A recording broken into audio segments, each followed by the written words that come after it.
classroom setting where we study various disciplines: psychology, sociology, philosophy, theology, and ethics. Beyond that training, we need to acquire 2,000 hours of additional clinical training before we can even apply for board certification. And we have to demonstrate mastery of 30 competencies before we go to a national board and they make the assessment. I also need an ecclesiastical endorsement, and in my case that was from the Archdiocese of Boston, from Cardinal Sean O'Malley. And before you obtained the board certification in your education to allow you to be a chaplain, what did you do for work? Prior to becoming a chaplain, which is a second career for me, I was a senior vice president at Fidelity Investments in Boston. And how long were you senior VP at Fidelity? 16 years. And are you married? I am. You have a family? I do. My husband and I are the parents of 4 adopted children. When I was pursuing my master's degree at Boston College, it was a 3-year master's, but it took me 5 years because we adopted our 4th child while I was in graduate school. She was a 14-year-old girl from Bogota, Colombia. And how long have you been working now as a chaplain at Brigham and Women's Hospital? 7 years. In the course of your duties as a chaplain at Brigham and Women's Hospital, did circumstances bring you in contact with Lindsay Clancy?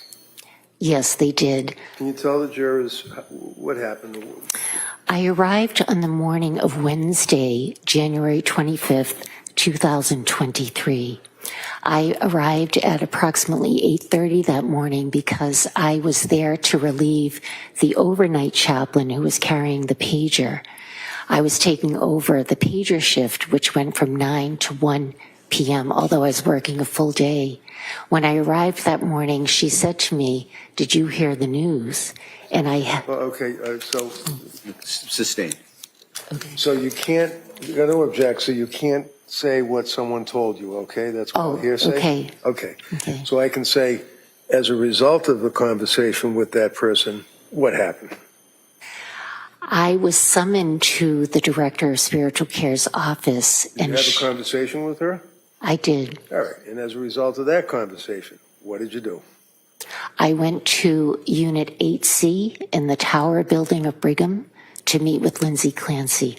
And what time of day was this?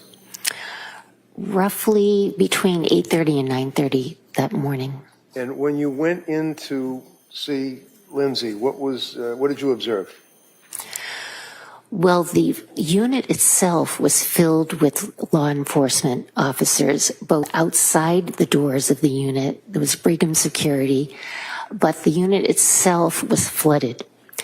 There were people from Plymouth County, Boston City Police, Brigham Security, so I had to make my way through concentric circles of law enforcement to even get to the room. I was permitted to see Lindsay, although she could not speak at that time. And what was her condition that you observed? She was dressed in medical armor. She had tubes, she was intubated, she had bandages, she had a neck brace. She was just covered and layered in equipment that enabled her to breathe. Now I'm showing you Exhibit 121 and asking, this may be South Shore, or it could be Brigham and Women's, but is this indicative of what she appeared to be when you first saw her? That looks like it's from South Shore because yes. Did she have the same? Similar. Very similar? Very similar. Like that? Yes, very similar. Did you see her again on another date? I did. I saw her the next day. Again, she could not speak. She was intubated as well. That was the first week that she was hospitalized. When was the next time that you saw her? The next time I saw her was the following week. I have a calendar here of my visits. I saw her on Tuesday, January 31st, and she had been extubated at that point so she could speak. So The tube had been removed. She was able to communicate, and that was on January 31st? I believe she was extubated the weekend of the 28th, but I didn't work that weekend, so I saw her on Tuesday the 31st. All right. Tell the jurors what you observed and what, if any, conversation you had with Lindsay on the 31st. And let me ask you, how long had it been that they removed the tube? Perhaps a day or two. A day or two. Okay. Tell the jurors what she said to you.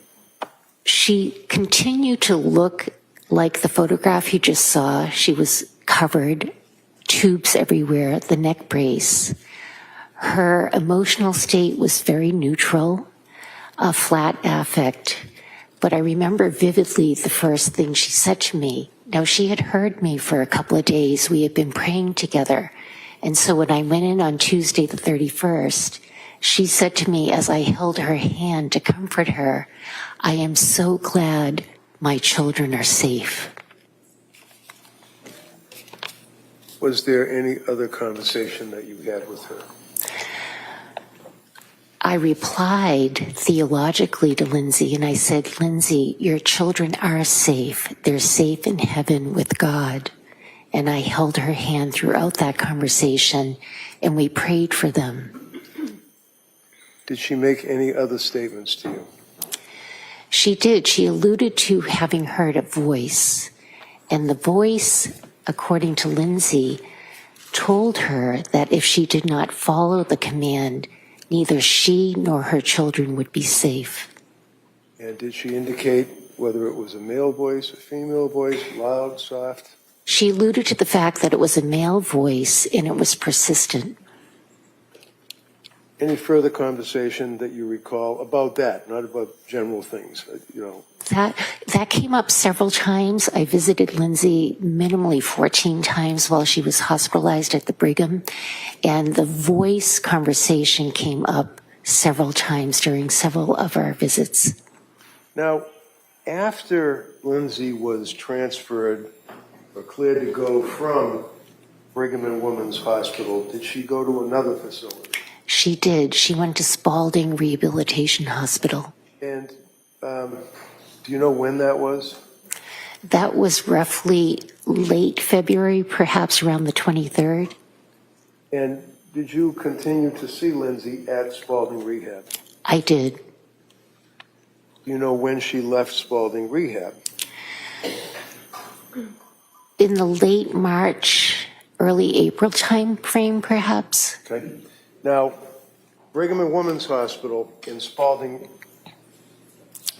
Rehab are under the same umbrella of hospitals, is that right? They are. So Brigham and Women's Hospital and Spalding Rehab are under the Mass General Brigham complex. So for me to visit Lindsay in Spalding, I was still within the same hospital complex, and her psychiatrist at Spalding, as well as the chaplains, advised me to continue. You can't say what anybody told you. Oh, So, when she was discharged from Spalding Rehab, where did she go? she went to Tewksbury State Hospital. And fair to say that that would be back around February. Well, it's been a little more than 3 years, or 3.5 years. Yes. Is that correct? Now, when you saw her in Spalding Rehab and in Brigham and Women's, you were acting in the course of your job. Is that right? That's correct. So you're being compensated, you're getting your paycheck and that type of thing, right? Yes. How many times have you seen Lindsay at Tewksbury Hospital? Perhaps 200 times. Tell the jury why you continue to see her for 200. Sustained. So, can you tell us how often on a weekly basis you would see her at Tewksbury? Yes. When Lindsay was admitted to Tewksbury State Hospital, I continued to see her on a weekly basis. We had built up a very comfortable, respectful rapport, and I felt it was in her best interest to continue that as she healed. She was still in deep grief. She was suffering. Sustained. So That opinion will be stricken.